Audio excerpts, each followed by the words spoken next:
Hi, welcome to the latest episode of the Wellbeing Show. I'm your host, Noel.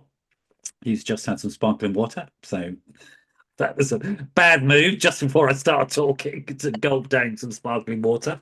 I've got a great guest on this morning, Philippa, who's a psychotherapist, and she will introduce herself in a sec.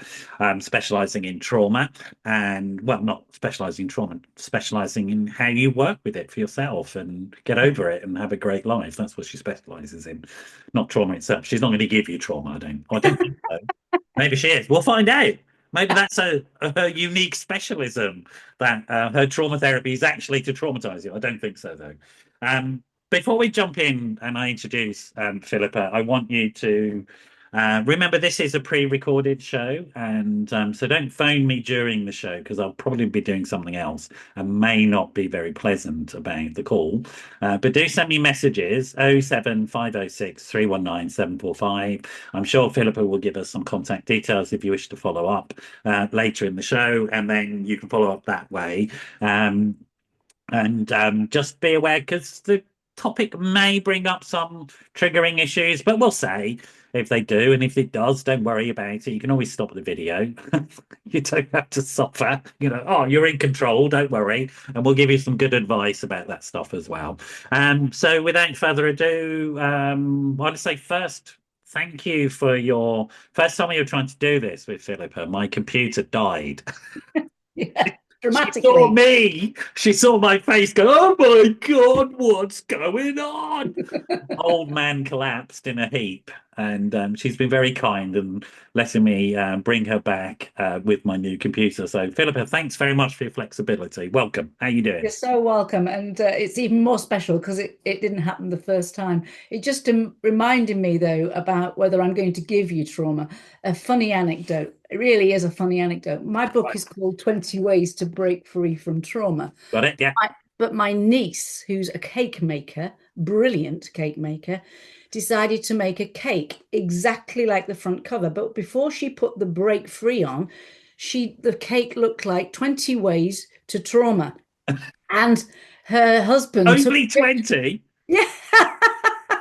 And so the book looked like 20 ways to trauma until she put the yellow on. Ah, ah. That was the bit that made a big difference. So remember the yellow bit, folks. It's breaking free. Yellow bit. Yeah, But actually, beyond that, there is a serious point about it, of isn't it? course. About Yeah, working with trauma functioning, as I might describe it. We can have a more conversation about terminology later, but of course. working with trauma functioning is specialized and need to be thoughtful about it because of issues around re-traumatization, etc., which I'm sure we're going to talk about a lot.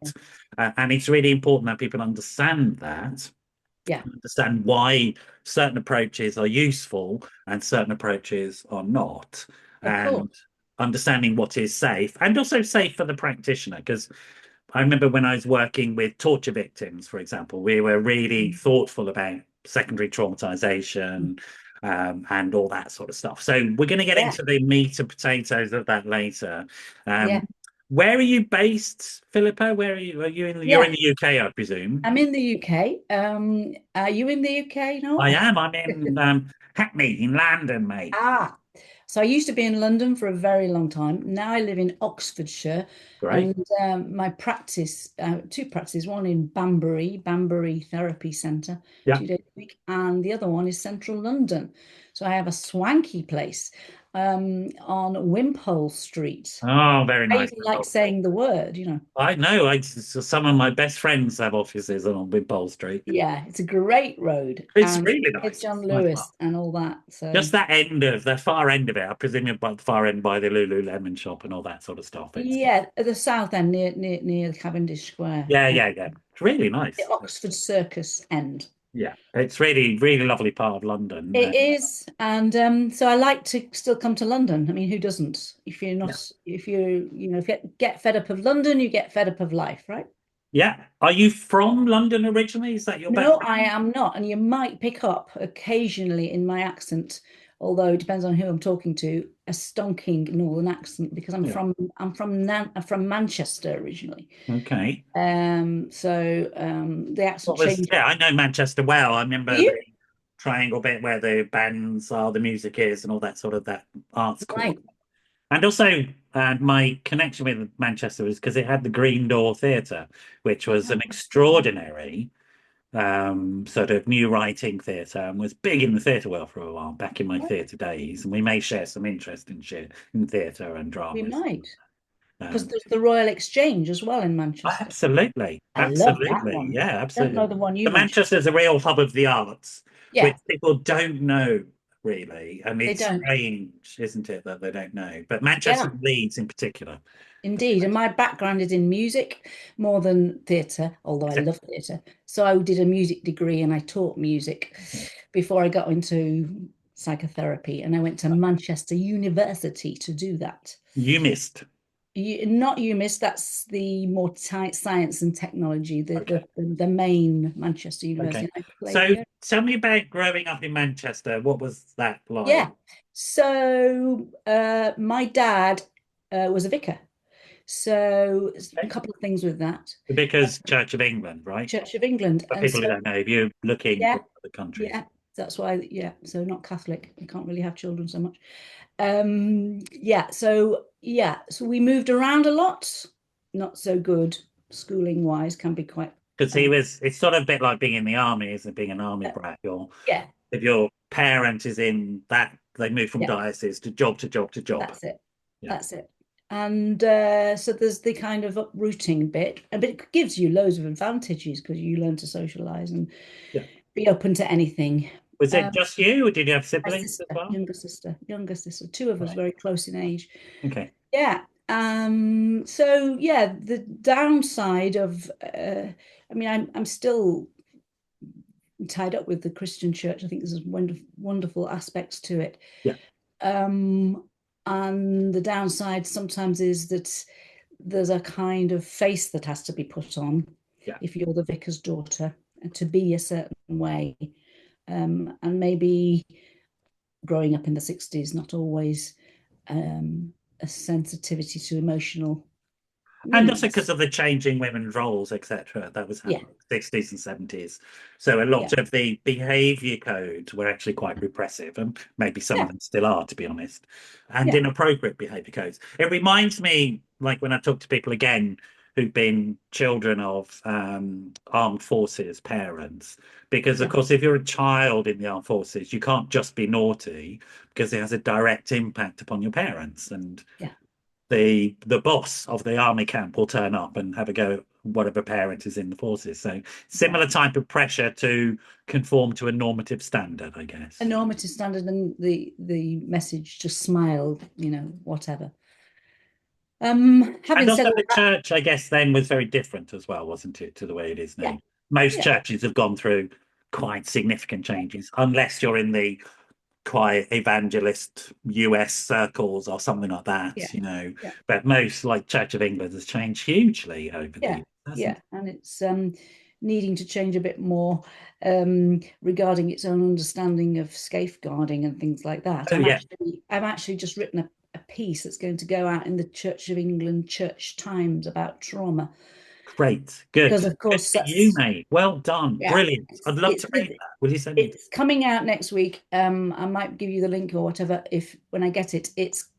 They've asked me to write a piece not just on trauma, which of course is what I want to do, because I've just written the book, but also how can this is the question that the editor put to me, how can the churches respond to it?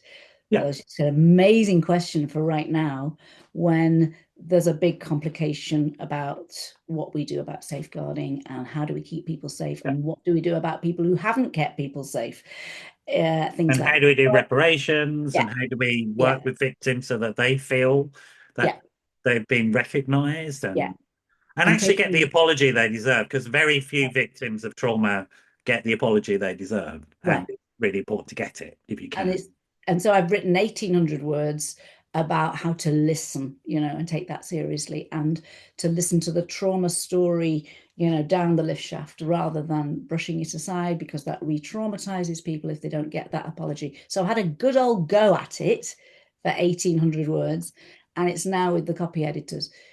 And I've talked about institutional the trauma isn't just individuals, it's the institution. And because we're traumatized, we turn away because it's too Yeah. much for us. And so that goes for us as individuals, and it goes for us as an institution. Yeah, So I mean, and also cultural stuff, because I come from an intercommunal violence background, from Irish republicanism, etc. Lapsed Catholic here, and of course the Catholic Church had many issues around these things, and many more as well. Not just the trigger word here, sexual abuse, but all sorts of institutionalized. Um, well, actually, slavery. It's quite, pretty quite, direct way of saying it. Let's not beat around the bush. You yeah, know, that's what it did. And some of those yeah, so-called children's homes, were really quite disastrous in what they did, and you were worked to the bone in them if you were brought up in them. Um, we quickly got into it. I knew we would, but let's pull back a little bit. pull back. I mean, it's simply because Yeah, it is, I would suggest humbly that trauma is the thing, or trauma functioning yeah, is the thing. I'll tell you why I say trauma function. You tell me what you think. I say it because it's not about the event, yeah. it's about how we Response. do or don't process it. And Yeah, not we, not just the individual, but you and I and us. perfectly put. Is that reasonable? Would you go? Yeah, yeah. And my title for the book, my working title, of course, the publishers have their own ideas, was Trauma, an Inside Job or an Inside Story, Yeah, because of that exact point, Noel, that it's not the event. It's so much used as the event. Oh, that was a trauma. That was traumatizing. It's the out there thing. Of course, it's what happens to us inside. And what I thought was, and it all started when it was lockdown. So many people started writing books in lockdown. yeah, But to me, when we had that existential threat coming yes, towards absolutely. us, Yeah, yeah, and we didn't have the vaccine, we didn't know what was going to happen. It was extremely scary. It was like a kind of uncertain virus, unseen virus coming ever closer towards us. Then I watched people respond in a whole variety of yeah. ways.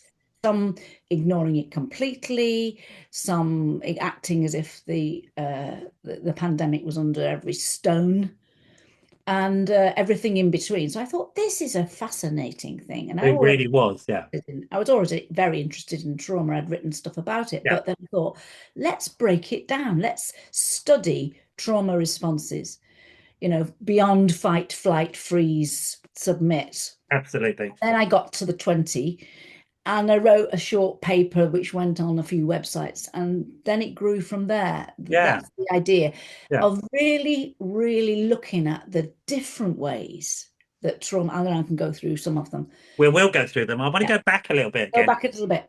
if that's okay. Of Um, course. and so you're in Manchester. You're the one of two girls with a church leader, father. Mum was around, I guess. Yeah, so she's a teacher. She was a Yeah, teacher. yeah. So So there's two long, professional big, parents, yeah, middle yeah, class family, moving around a lot with all the associated issues around yeah. that, broken friendships in school and all that Mhm. sort of stuff. And which has, it has positives and negatives. Like you said, you learn to be socially very aware Yeah, because you had to reinvent yourself at each new school and all that sort of stuff. right, But right. then it's also the opposite side. I don't know if this is true for you, but the opposite side often is you don't have very close relationships to a lot of people, and you tend to be more close in the family and not so much in the sort of wider peer network until a bit later. Is that similar? Does that feel right? I don't know. I think I've always really longed for close relationships, and in the family, but also outside the family. Okay. And I think one of the things that the teacher clergy gave me was a sense of trying to make a difference. So I've had a kind of lifelong thing Right. like Okay. that. Yeah. Yeah. Yeah. Larger purpose. That's the kind of the Yeah. largesse of that. I mean, Yeah. I can have a bit of a narcissistic thing where I think I can do everything. Yeah. Um, so there's a kind of bit to that, That but gives us energy to achieve things, right? And yeah, ignore the. loads of it, and also to kind of make a difference. So I went to be a kind of missionary, Great. Having been a a musician and taught in schools for 4 years, teaching the oboe because I'm an oboist. Yeah. I went off to be a kind of missionary, but I never wanted to be a kind of missionary that converted people in that kind of intrusive, forcing way, but more about sharing values, offering something good, right? Helping. And it was to China that I went. And this was Really? another What huge age thing. were you then? I was 28 and I went for 2 years, but by fluke and coincidence, and it was an extraordinary 2 years because in the middle of it was Tiananmen Square. Yeah. Wow. So now I was teaching university students English, and I was in the south of the country, not the north, where Tiananmen Mm. happened. So who don't know, all of that year, 1989, the students were Yeah. demonstrating, saying something had to happen about the kind of control of the government. And our students, I was in a place called Fuzhou, which was much further south, were also demonstrating, but you didn't know what was going to happen till it happened, of course. And they were very effective, it has to be said, because if you look at Were. China now, they did transform it, not necessarily the political party system, No. but there became a lot more freedom in other ways, culturally, financially, all that sort of stuff. So, Yeah, they had a long-term impact, I think. They they were very did, they successful. did. But I remember sitting alongside my students who I'd got to know for a year because it happened in the middle of my time, and their classmates, their siblings were in Tiananmen. Can you imagine what it was Yeah. like for them? They were terrified because there were a lot of deaths, there was a lot of uncertainty, there was nothing on the news, there was lots of Well, on. we should know. I mean, it was a very dangerous country to grow up in, and it may in some ways still be. I don't think as to the same level, but we historically what we're talking about, you saw the vestiges, if you like, of the Cultural Revolution I Mao did, stuff, I did, and and that people were was a still very wearing. dangerous world, It was. extremely dangerous world, and then it's now transitioned into this Xi Jinping world, which is less dangerous, but I wouldn't particularly want to live there myself, but No, and it's a very controlled world. Yeah, really very much so in many ways politically yeah, and different idea of freedom but economically not so controlled and people have private property now and stuff like that so yeah, there's a possibility of that level of freedom but still I yeah. wouldn't want to be there but the Mao world, what was it like as a person being there, because that must have been quite strange I imagine. It was strange and wonderful. I mean, bicycles everywhere. Now, of course, it's not like that. No, But that's right. we were like hundreds and thousands of bicycles Yeah. and people in these Mao jackets. I just remember seeing a sea of like blue little jackets. Yes, you got the students wearing Western clothes Yeah. in 89. So there was the beginnings of that. And people walking up their streets with refrigerators, because they were like, thrilled to have them. So it was really on the cusp. Yeah. It was a very, very interesting time. And the Cultural Revolution, Yeah, like in terms of talking about trauma, was disastrous. well, it was. Absolute disaster. Yeah, and it was an ongoing cumulative trauma. I remember people just with lined faces, the older ones, and you think what they went through, Yeah. through those times. Great torture and If people don't know, if you go and watch a film called The Killing Fields, it's not set in China, but it's similar type of thing. yeah, Pol Pot and yeah, the Khmer Rouge and China were similar in their sort of yeah. agrarian communist approach and the destruction of intellectual people, middle classes, and so on. Yeah, and they had things called the barefoot doctors. Yeah, The barefoot doctors. That they literally was the idea that anybody could do anything. yeah, Go and be a doctor. You don't have to train. How dangerous was that? yeah, yeah. So, So yeah, did that? I mean, you must have been what you were an English teacher, but I yeah, guess that informed some of your interest when you decided to train as a therapist. massively. Right. I'm Because wondering because of sitting also, with these students, really, and right. seeing their raw emotion and their devastation and their dashed hopes. And I had an instinct at that moment, and I think it was a transformational moment for me, Noel. I Yeah. sat with them and I thought, I had an instinct that I just had to sit there, listen, be respectful, and nothing much else. Mm. But I could feel the weight of their emotional distress. And I wasn't afraid of it. It felt like Wow. it felt like a privilege, and it always has. Because at that moment, I think I decided that I probably was going to train to be a counselor and psychotherapist. And then I Yeah, went, I can see that. yeah, Also, and you will know this, which is interesting, that education is a reparative function for mm, people who've experienced damage. right, So, because the relationship between a teacher and the student, often child, but not always, like you were dealing with adults, I yeah, presume, adult, um, young adults. reawakens attachment processes, allows people to be vulnerable and all that sort of stuff. You know all of this. Yeah, And therefore, emotionally informed teachers are aware of that and can, that's why it's a reparative function with children who are in abusive households. So yeah. they're That's going to nice. school. That's a nice link, because those students and I were just loved each other, because I Yes, wasn't that much older than yeah. them, So and you they were provided quite a young. stable attachment figure while Yeah, they were going through these educational yeah, changes. And that's the yeah, important thing, isn't it? That yeah. we model stability and safety through change, because I think That's a lot really of people, nicely put. I hadn't yeah, actually put that bit together because I stayed another year after, you see. right. Tiananmen was in the middle. There was a year before and a year after. And it was an amazing thing, Yeah, as you said, and I've not quite put it like that yeah, before. yeah, yeah. The Well, sometimes it staying just takes with. somebody outside to hear it and sort of see it. Yeah. That the music, let's slot that Yeah, in. the So music. Yeah. I get that bit of it. Tell me about the music. So you've got this value system that Yeah, you're got this. brought up with Yeah. that has been inculcated into you. Hmm. And it seems in a really decent way, because you're interested in not in forcing a script down people's throats, but you're No. interested in some of the core values Yeah. that you've sort of embodied Yeah. through kindness, education, growth, Compassion. development, Yeah. compassion, Yeah. etc. So all the core pro-social stuff that Yeah. we want, that things like churches can do very well. And Indeed. that's initially what they did anyway before we became so secular. Yeah. Ideally, that's what they Yeah. did. Yeah. I Um, did. Mhm. but there's that bit, but the music bit, tell me about that. Okay, so it's like a love affair.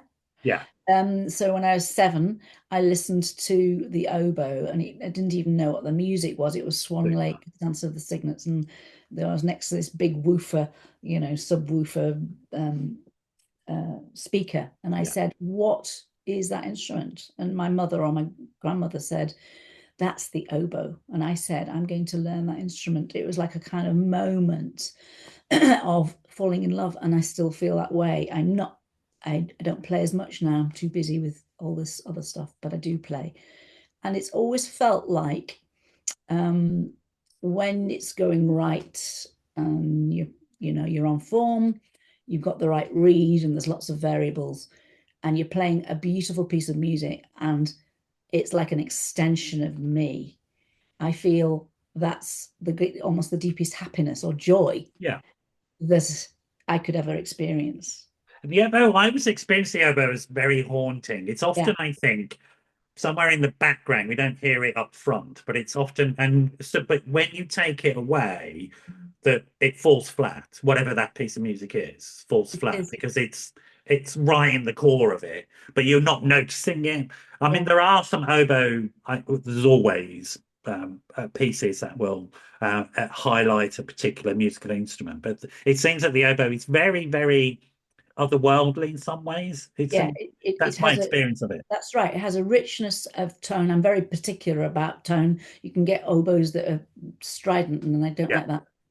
But no, the sound of it, the quality of it is really important. And I suppose, I mean, it all ties in with psychotherapy in a way. Why I've yeah, chosen, because you know, I'm very interested in allowing folk and myself to sing their own song. yeah, That's very important to me. Sometimes when things go awry and we're blown off course, it feels like a symphony orchestra's taking over, but actually it's the bass drums are just, having a bit of a ricochet, yeah. and you can't hear the piccolo. So, things can go awry in the music. But the bit that helps often is the rhythm, Yeah. the repetition, Yeah. and the just coming back to rhythm. I had 3 R's. What word? Returning, rhythm, repeat. Yeah. Yeah. We return to the good things so often, Yeah. and I think that's what restores us if we Yeah. can take in the good things. And it's interesting thinking about this idea of a musical instruments as a metaphor, but placing it within the context of working with other musical instruments and that relational sense, and that we build music together as opposed to, I suppose, the sort of rah-rah coaching approach, which I don't disagree with, it's fine, of individual excellence, which individual excellence I think can be quite oppressive, particularly if one is struggling with long-term issues, for Yeah, example. yeah. Actually, there's something really cool about finding one's voice within in connection too. Oh, there totally is, because I also sing in a choir. I was in one last night. And if you sing, if you're in a choir and you're just doing your little bit, but you're very much listening to other people, and there's an amazing experience of cohesion. And don't we all seek that within I ourselves think so. with the Yeah. coherence? I'm going to give one of my little visuals now. Do, Do you do, mind? do. Go, jump in. So sometimes what I think is that with trauma, because we're disrupted, we haven't got our needs met, we might be a one-off thing, like an event trauma, like Tiananmen was, you could say, or a more cumulative experience where we simply over time are ground down and we don't get our needs met. Yeah. Those emotional responses can go inside in compartments like little drawers. Yeah. And then what they do is they pop out. And this is one of my favorite little visuals for this, they can pop out. This is the triggering Yeah. and There we go. you probably don't have to go too far to think about an example of that, Yeah. like road rage, or where you get Yeah. the red mist Yeah. and you're just taken over by a response and no control of yourself. Yeah. That part is ruling the roost. Yeah. That's not coherence. That's not working as a whole. That's a fragmented And it's sense. also, it seems to me quite like my emotional response to that is that putting things in a box doesn't feel that safe when I look at that. No. And what would be the opposite, I guess, would be what's this safe option rather than putting it in a box would be then the next question.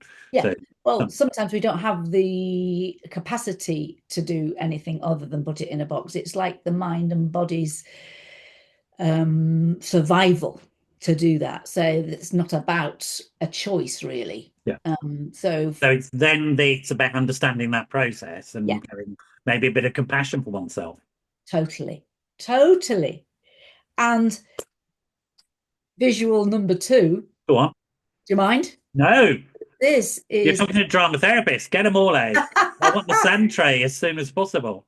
well, this is really cool. This is do you know Janina Fisher? She's sensorimotor psychotherapist who I trained with, and she taught Not the me. name, but I might know the word. Pat Ogden as Yeah. well. Oh, So Pat Holden. I know yeah, that name. so she started Sensorimotor, but there's a woman who worked with me on the Sensorimotor, and she made this doll. Now the doll, one of my clients calls it a stale gingerbread man, which is a little bit cruel because actually it's beautiful. It's made of velour. It's very, very Looks soft. gorgeous. Yeah. This is a representation, which you'll love since you're a drama therapist, of the going on with life part. So we have to get on, we have to carry on, whether we're living with trauma in the past or present. But what might happen, rather like my Jack in a Box, is the parts go underground. Yeah. And we might come across them in different ways. So we've already talked about the old red mist. So this is a representation, and they come out from the back, you see. Okay. Yeah. Of the red mist, the fight part, the part that is so It's an old friend of mine, to be honest. Isn't that great? Yeah, it's lovely. Who designed that? Did you? It's Karen Andor, if anybody wants to look her up. Yeah, They cost 80 quid and you get a lot of little dolls and they're beautiful. Clients love them yeah, yeah. because they so kind of friendly Right. to see it like this. So let Yeah. me just go through. There's Mr. Fight. Who else have we got here? Well, you can probably guess what's coming next. Um, if we another response to trauma is Yeah, got it. We can see it. run for the hills, Yeah, anything rather than face our pain, yeah. which we're also good at covering and running from, changing our jobs every 5 But seconds. turn the face towards the camera so we can see it. Great. That's me when I'm running, definitely. That definitely you when you're running, Noel? Off I go. And then let's see who we have here. Would you suggest freeze? That suggests freeze. That's freeze. Yeah, Yeah, that's freeze. That's when we can't even breathe because we're yeah. so frightened. So there's a story in the book of a lad who loses his mum, the only one who cared for him, Hmm, age of 8, and he never kind of felt safe in his body again. hmm. And he was good at computers, but had no confidence to say anything to Yeah, anybody. Who else have we got here? yeah. I was going to say, who else is left? 2 more. So this is an interesting one. Go on, tell me who that is. I might have a guess, but you tell me. Okay, so this is submit. This is when the parasympathetic nervous, I was going to say overwhelm. yeah, With we slump down under the radar. We I might was not also be. going to say Ophelia, to be honest.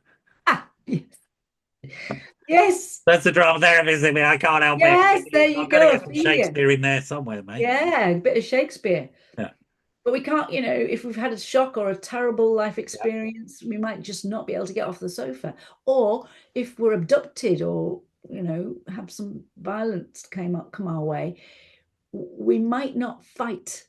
And a lot of people feel shame about that. Yeah. But it's the body's mechanism kicking in to I save want, us. yeah, I want to come back to this, and I've got a question, but I want to see the other one. But I've Yeah, got a there's one more. question with overwhelm and depression, and thinking about those two things and what you're just pulling that apart a little Yeah, bit. but the last one.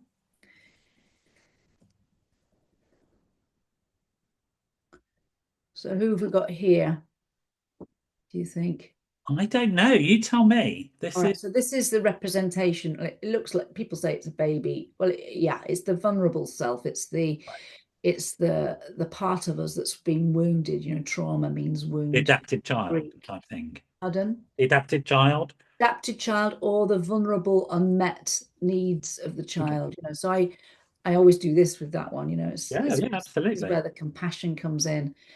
And I work with folk quite a lot where that vulnerable part can be felt in the stomach or in the chest or the aching heart or in the and and we can go down the lift shaft to make contact with that and Yeah. give that vulnerable part the microphone and what about me or And in some ways, what do you think about it? In some ways, those other bits or those other parts, yeah. are you referencing internal family systems, Yeah, that yeah. term? Right. It's Okay. based on internal family All right. system. Yeah. So these are within that. So people can go and look that up. And it's a Yeah, really useful modality to learn I and be think so. part Yeah, of. I yeah, think it's a really good adaptation of my training was in object relations. And I think yeah. it's sort of in that family to me. I Do you know think so. It springs from that, doesn't it? it feels like it does. Yeah. And to be honest, I was going to say something here that was going to get me shot, but I think it's the only thing in analysis I would keep is object relations I too. love object relations. I always did I actually. really thought When it I had was at- something going for it, to No, I be did. honest. Yeah. I really did. Glad you said that because you don't hear much about it now, do you? Yeah, well, Winnicott, of course I trained in I Winnicott. love How Winnicott. could I have not trained in Winnicott? Um, Right. so like that in some ways I would guess, and what do you think about this? That those other three parts that you brought out first, part of their task is to make sure that this part that you brought out last is safe. Totally. Well said. So Right? these are all defensive parts, right? Yeah, So they're not to be criticized or got rid of. They are survival parts. that's right. Yeah. But sometimes they rule the roost Well, and it they becomes a eclipse. habit, doesn't it? Yeah, The survival becomes a habit, right. even when we don't really need it. Yeah. And the past becomes into the present and it's no longer needed in that Yeah. sense. And it's a feature, I think, isn't it, of trauma functioning, that there's no sense of the past. It's imminent, it's present. It's absolutely in the present. It becomes, and this is the other exciting thing, it's in the body. Yes. Because I did object relations, I did psychotherapy, as in, Yeah. psychoanalytical training, also humanistic. So I did the integrative bits. But I always thought, this is 20 years ago, 30 years ago, that something was missing. I loved the Gestalt. Never did Gestalt, but Yeah. I loved Gestalt. I thought, why didn't I do Gestalt? So what I Because did it's was, so quick. It can be so quick, can't it? You could like, boom, right. yeah, so quick. Absolutely. Yeah, yeah, yeah. But the sensory motor is like a kind of neuroscience-based gestalt in the Yeah. sense it No, I brings it agree. all I agree. together. And also because of my early practice was in working at that level with people and re-embodying experience because the embodied experience had become so distorted. And so you start with the sensory motor. Now tell me, to people who might say, um, that's just playing silly games. How is that therapy? What might we think about that, or what might you sort of think about that? Well, uh, I think that what is therapy is it's a reflective space where we can be curious Yeah, about ourselves. yeah, Um, nice way of saying it. Thank you. That's and what I've never actually heard anybody say this is playing silly games, not once, right. because what people say is, oh yes, that's me. Because the thing about these parts often is that they're hidden and they're subtle, and we can maybe have a sense we're not quite as we would want to be. Yeah, yeah. Ideally, they might get in the way of how we relate with our loved ones sometimes, and they could become a kind of real block into, being properly close. Yeah. So somebody who's been traumatized always runs rather than sticks around, and the partner goes, hang on a minute, can you just look me in the eye? It's because a trauma part is, so we might know that we've got this going on, but we're very scared to do anything different. We don't know how to do anything different. Also, the brain gets into a circuit it goes down the same old track, and that circuit, you know, is hardwired. So it's so hard to make changes. So what I think these things do is they bring relief and they bring understanding, Yeah. and they go, oh yes. So it's It not. seems to me that maybe there's this as well, and see what you think about this. That internal track, that sort of wheel that we get stuck on around these difficult experiences that our brain just literally can't process. Mm, If we put it in a thing outside of us, mm. then somehow we can sort of have a relationship to it that's different to Yeah, the one that's constantly inside our heads. And it may nice. also be, and I wonder what you think about this, there may be some usefulness in having that intermediate relationship with a thing, Yeah. a playful object, rather than a person, because obviously the trauma function is often from that interpersonal relationship. And so that may feel a little bit too frightening, I think, for people. Right, right, right. Well, I think that's a very interesting. We're almost into transitional objects here, aren't we? Yeah, What does a child do? I had one myself when I was little. I had a shawl with little holes in, and I loved that as a comfort blanket. yeah. We do need objects. Um, uh, It's also that, and again, this is, it's Pliny and stuff. The idea of the child, that damaged child that yeah, hasn't grown and developed, yeah, thinking it can destroy. And that is a real feeling that people have, that they are dangerous because of what's happened to them, right? Exactly. And that and going back to this, these feelings of mine, Yeah. I'm scared of them. I'm not in control of them. They might pop out any moment and they can do damage. And so I'll just keep doing what I'm doing, and you're skating on thin ice Yeah. because you're scared of what's inside. So that's the relief. I'm glad you said that, because that's the relief, is like, well, maybe what's inside of me is natural and normal, number one. Maybe what's inside of me I can befriend. See what I'm That's doing? a I'm radical idea. befriending, you know? What? And, What on earth? You've just revolutionized the world. That's it.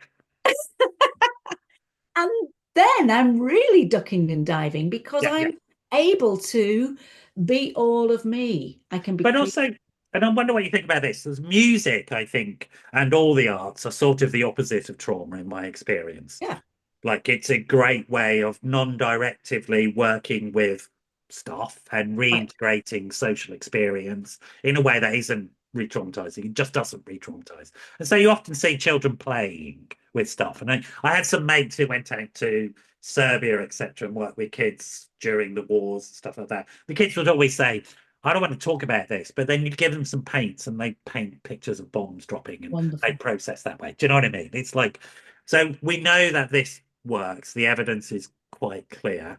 But that idea of being able to re-engage socially with people Mm. because we feel that there might be something dangerous about ourselves is quite worrying to a lot of people. That Right. sense in which I'm just gonna explode. And it goes back to that sense of like the can of worms thing. Yeah.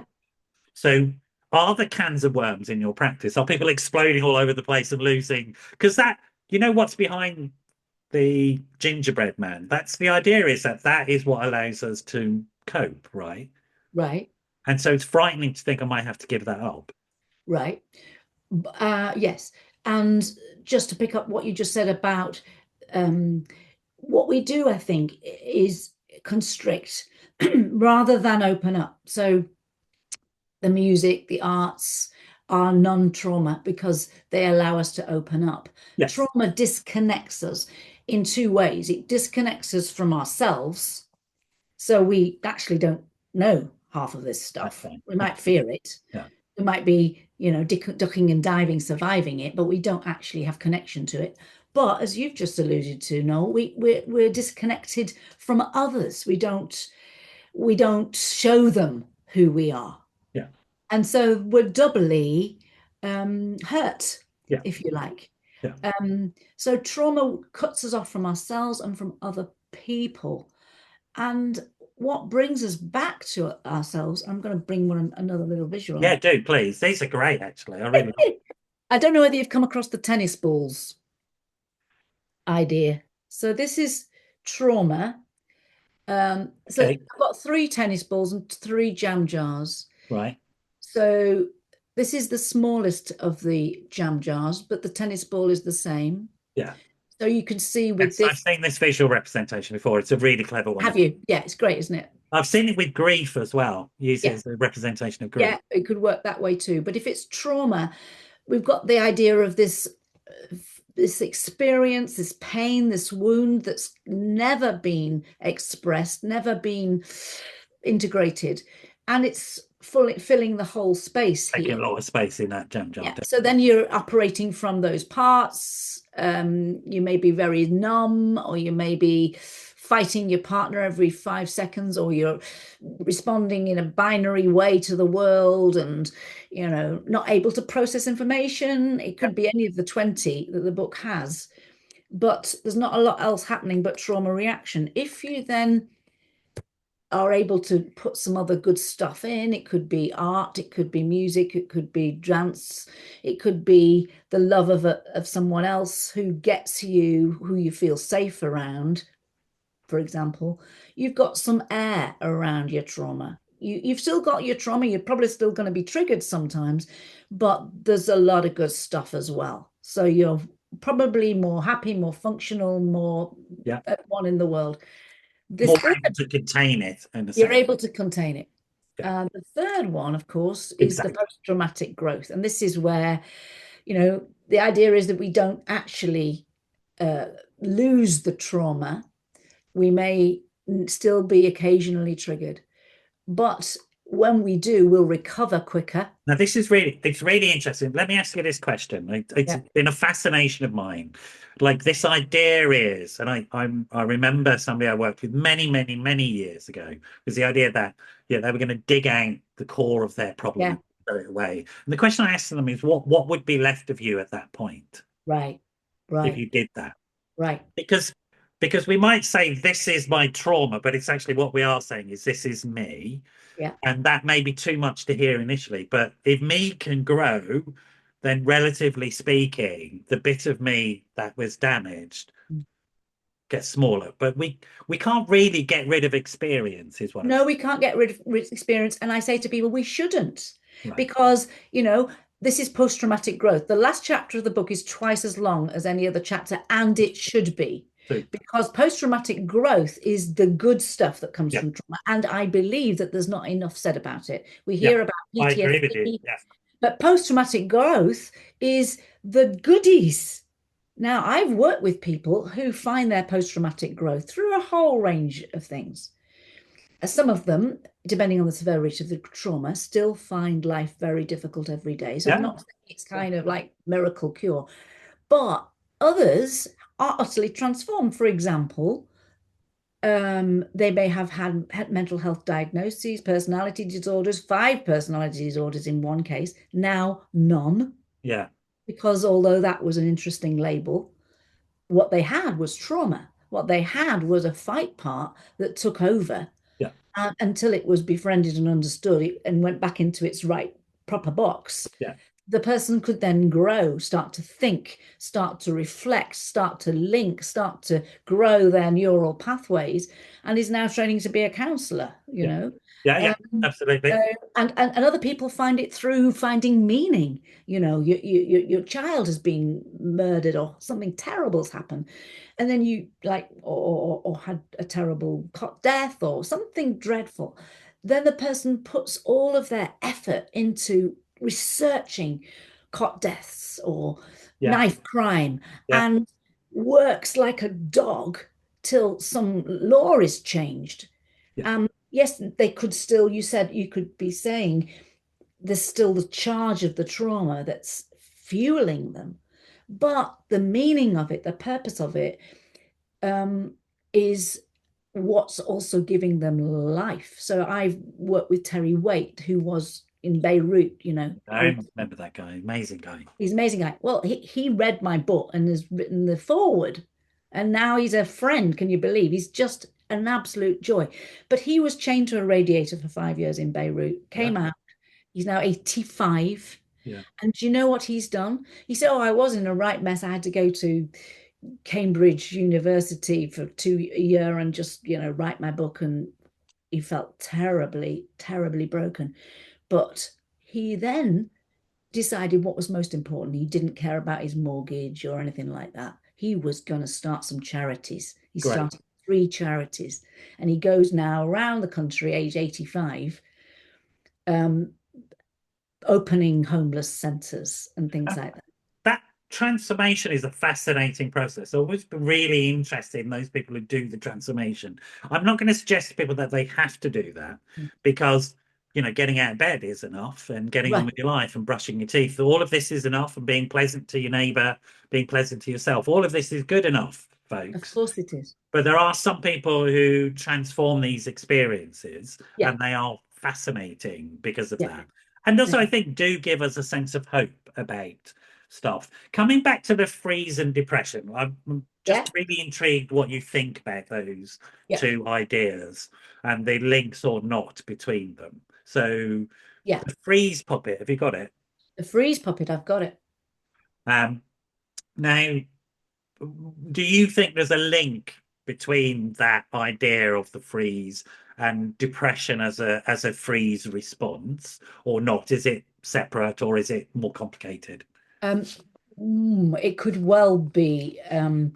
a link to depression. But I also think what's in the mix, of course, these are mixes. We're not just this or this. Yeah. I think that very often depression is the submit. Oh, the overwhelm. Sorry, I meant overwhelm, not. You meant this one. I Yeah. meant overwhelm. My The, apologies. the submit. Yeah. So we go under the radar Yeah. and we feel powerless, hopeless, helpless. Yeah.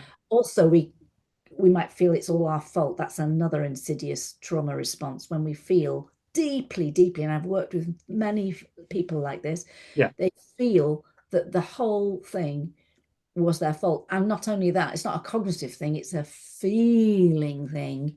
They are worthless. Yeah.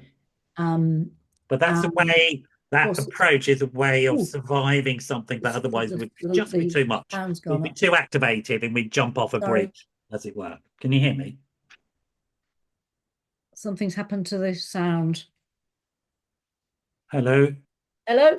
Sorry about that, Noel. I can hear you. Can you hear me? Now. Yeah. Right. Don't worry about it. It's live, folks. This is the way it goes. So that posture, and this is the point I want to get to, I suppose, because I think often people who experience depression tell themselves they shouldn't. And actually, sometimes we're in overwhelm and we need to just relax and let that happen because Yeah. it's a natural part of that process. And sometimes we are in depression, we need behavioral activation and we need to go out and do a walk. And we need to refine that in ourselves. Again, it's that forgiveness, I think. I think so, and forgiveness and a little bit of empathy goes a long way. So there's a woman in the book called Gemma who was completely ignored by all her siblings, parents, too busy, traumatized. She was always compared negatively to her sisters. Yeah. She didn't achieve at school. She ends up working at a drive-through, and she's slumped. She is so slumped. She's only a young woman. Yeah. She comes, and you know, these drive-throughs, these cars come, and a car came, and a woman was on her mobile phone talking to her child and doesn't look at Gemma and orders the Mac or whatever it is. And then she puts the phone down, says goodbye to the child, looks at Gemma and says, I'm very sorry about that. And Gemma It's like freaked out. not only freaked out, a tear comes down her Yeah, cheek. I should imagine. She says before she checks it, she says nobody ever notices us, which was Yeah, actually the story of her whole life. yeah, yeah, absolutely. And the story is true, and it's gorgeous, you know, post-traumatic Yes. story, because that lady ended up was actually a teacher, a secondary, you know, tertiary teacher, of education teacher. She came round the back to see Gemma later and said, "Have you, you know, tell me about yourself?" She said, "Oh, I'm just here." Ended up inviting her to come for a trial at the college and she went on to do some courses and her life was changed. Oh, So that's bringing tears to my eyes. What a lovely it's story. a beautiful story, Isn't it? but this is this, isn't it? This is It really is. Yeah. a little bit of Well, this in the sense of, yes, it's that, but it's also the way you're holding this. And if we can learn to hold our own version of this in a compassionate, loving way, if we can learn that, then we can become Gemma, can't we? we can become Gemma. We can become Gemma. And And we can accept the kindness of a stranger. That's a very famous book. But we can accept that, you know, which is difficult to accept when you're disconnected. I'm aware of time. I told you this would fly. We're running out of time. oh, we're not. We haven't even covered a fraction of it. So, look, I'm going to give you a couple of tasks here. First of all, tell us about the book, and tell us just give us a headlines on it and how it's meant to be used and what you think people gain from it and why they should have a look at it. So off you go. Thank you. Well, it breaks down trauma into 19 different responses. Yeah. So each chapter is a different trauma response. So you can imagine what some of the titles are. We've got Yeah. fight, we've got freeze, we've got submit. We've also got dissociation when you see life through a plate glass. We've got brain hijacking where you can't Yeah. think, where you can't process, where you can't link. We've got a whole section of the book, 13 to 17, on trust issues. Okay. Because of attachment, of course, when that goes awry, we have all kinds of ways in which that care that we need has gone wrong, and that affects our relating forevermore. But if we understand that, then that can also be changed. We've got fragmentation, like the idea of the parts. Yeah. We say to people, you in one piece, you don't feel in one piece, you're fragmented. So those are the headlines, some of the 19. Yeah. And then the last book chapter is the So post. that's the psychological information. That's This the is giving you information. tools to understand what's happening and Yeah, realize that yeah. this is all explicable, which is It's really important to people. it's really information, and I do it through stories as well. And they're real life stories, and the people who are they're woven in from 30 years, or if they're real people, which some of them are, they've given their express consent. So that's the information bit. Then, and this is the bit where Bessel's book is great, and I absolutely love it, and so do many of my clients, but it's quite information and technical heavy. Yeah. The idea of the book, and this is the most important So bit. that's Bessel van der Kolk, The Body Yeah. Keeps Score. Yes, I should have Okay. nicely framed it.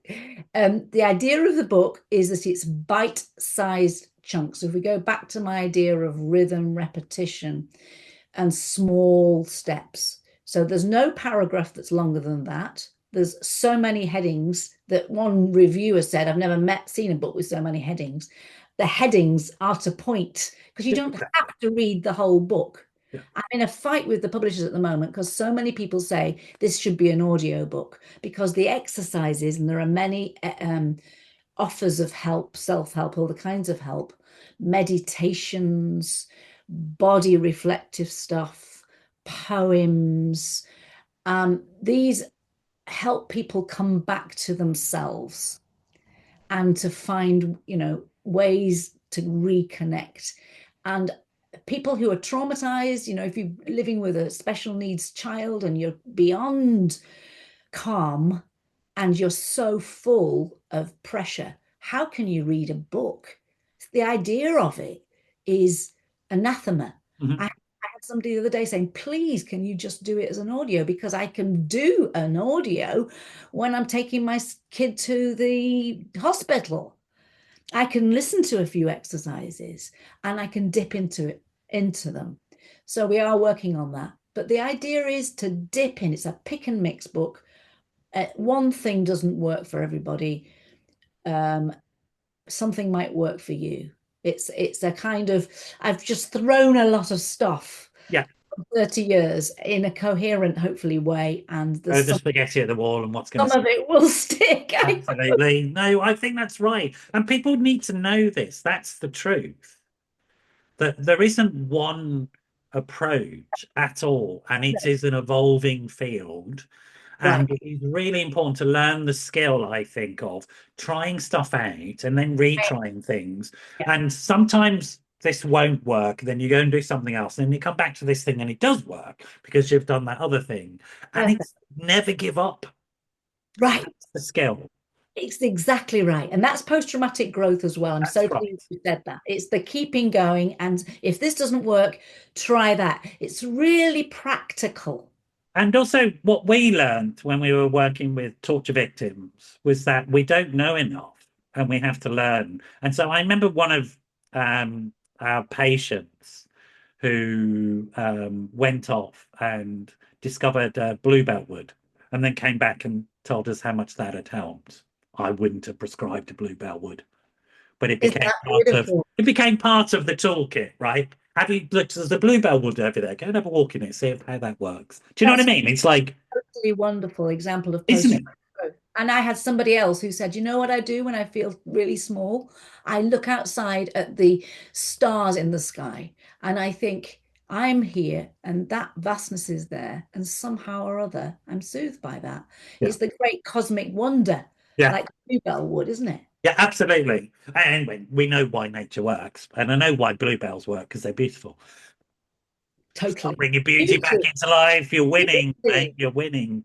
You Beauty. notice, right? So I'm sorry to rush you on this bit because we're running out of time, and I knew we would. Yeah, no. I knew you and I would just get obsessed about talking about this stuff and so on. It's fine. If you're watching this and you're thinking, what are those two excited about? We're excited about life.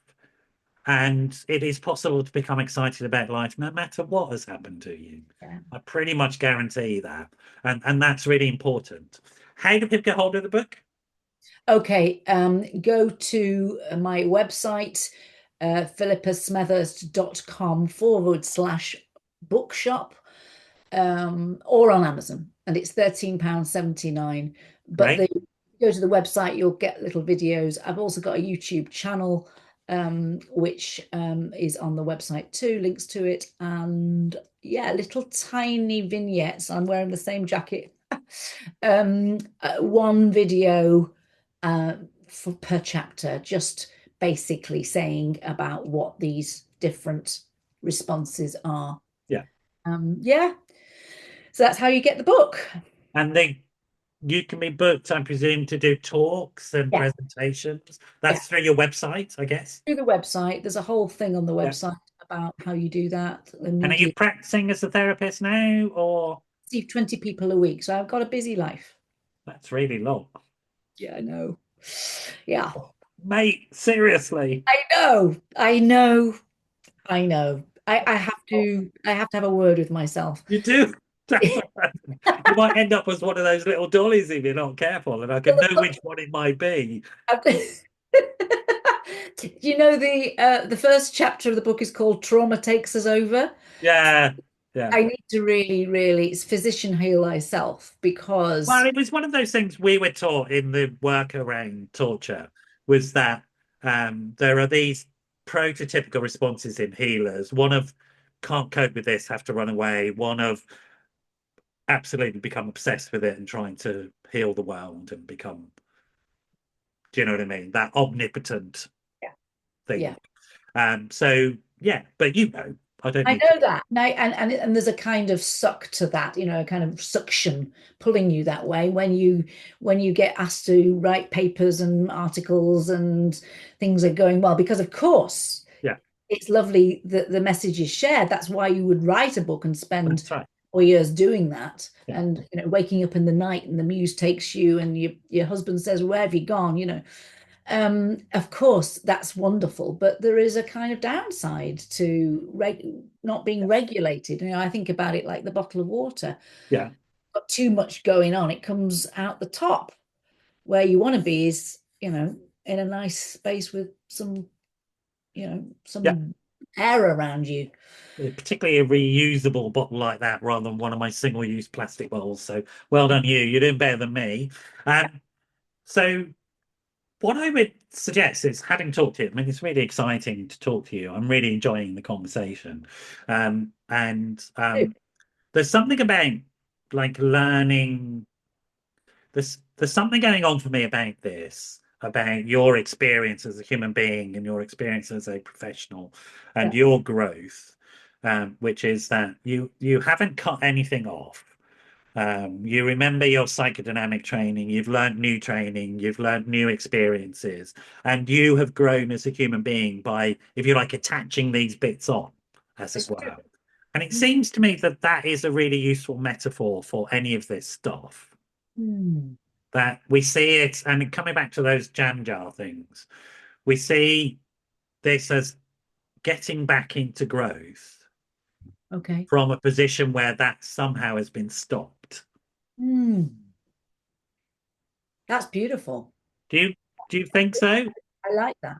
So, if you like, all there's a book on my shelf called "All in the End is Harvest." It just popped into my head, Yes, that's the brilliant title. Yeah, isn't it? All in the end is harvest, because everything that happens to us affects all of us, body and mind. Gabor Mate said that yeah. recently. So, And that's very much thinking about your early church experience and maybe current church experience, but that's very much in that. And post-traumatic growth, I think, comes from this sense not of religion or even spiritual, but this sense there is meaning and purpose within stuff that we think has no meaning or purpose that we want to get rid of. Does that make sense? absolutely, it does. I think I learned that, in Tiananmen years ago, Yeah, that right. that process matters. That Oh, even brilliantly said. even Brilliantly this said. even this awful thing when we were hoping for a great thing and our hopes got dashed. yes, devastating, and gosh, wish it hadn't happened, and grieving, and devastation. But But maintain that bigger picture always. even that will ultimately, there'll be green shoots that come from it.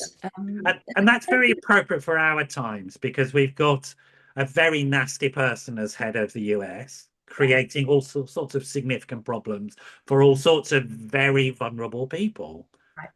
and people who may be feeling absolute despair. And it's really important to say, don't give in to that. Life is a journey. You're on a journey. We'll get through this because we always do. Yeah, yeah, And also, and I think this is the hope, that we learn from it and we share that learning with each other. Why are we survive and why did Neanderthal not? The theory is that Neanderthal didn't share their intelligence with each other, whereas we share it with each other. yeah, yeah, Although Neanderthal were cleverer than us, they had bigger brains, yeah. but Interesting. we were more social. We Yeah, shared our knowledge with yeah. each other. And that's like Carolyn Spring's idea, who Yeah, who's a very good trauma person. she's a She well worth reading. She's She's brilliant. fantastic, but she talks about the primitive peoples, Yeah, if they were attacked by wolves or whatever, and they had a trauma because of that they spent a day putting fences up and making their compound safe. And then they sat around and they talked about the that's trauma, right. Yeah. you know. And because of that, they were able then to go out and pick berries. Um, but also I think I want to pick up something about the world being a terribly awful place. So many people say things like it's the world's going to hell in a handcart, and it kind of is really uncertain and scary. Of course it is, and so terrible for so many people and so unequal. Yeah. And life seems to be very unfair and all that. But I also think what it just made me think about what you just said, Noel, is that in the darkness, and this is a kind of, if you like, spiritual idea, the candle burns brighter, Yeah, doesn't yeah, it? yeah. I Don't you agree. think? It totally does. I So agree. we need not to give up. We need not to stop saying what the good stuff can be, to share, to be compassionate, to offer bits of kindness where we can, even in an overwhelming world, or especially in an overwhelming world. Well, I think it's more than that. I think there's an active Yeah. requirement on us, which is we have to find the light. That's our task. Perfect. Do you know what I mean? Perfect. I do know what you mean. All right. Look, we need to leave it there, Philippa. I'm going to bring you back another time because we've only just scratched the surface of this stuff. And so we're going to have more of a conversation about, I'd Brilliant. like to get to know you more. We've begun to. So philippasmethurst.com is the place to go. Get hold of the book, folks. I already know it's going to be amazing. I'm going to get a copy of it and steal from it roundly. And Good. it's been fantastic to talk to you today. I'm going to get you back. You stay there, folks. I hope you've got as much from this conversation as I have. It's really boosted me today. I'm going to go off and feel really good. I'm going to have for a run soon, and so that's really sort of got me going. Actually, sort of an excitement with life again, which is always Wonderful. wonderful. And it's really interesting, folks, and to think about this. But we have been talking about some pretty dark stuff, but both of us leave feeling uplifted. And that's the way life needs to be. I And it love can that. be. It really can. You say there. Thanks for joining us. Thanks everybody else for joining us. And I hope you have a wonderful evening or day or whatever it is after you've watched this. Do think about if you've been triggered and you've had some suicidal thoughts or self-harming thoughts. There are support groups out there in the UK. Samaritans is always a good place to start. Your GP, hunt online. Find Philippa. I'm sure she'll be able to signpost you. You can find my company, Mental Health Works. We'll signpost you. There's lots of support. The crucial thing is never give in to the idea that you're on your own. You're not. You're never on your own. It's just a feeling. All right. So take care, folks, and I will catch up with you at the next show. So bye bye for now. Bye bye. Thank you.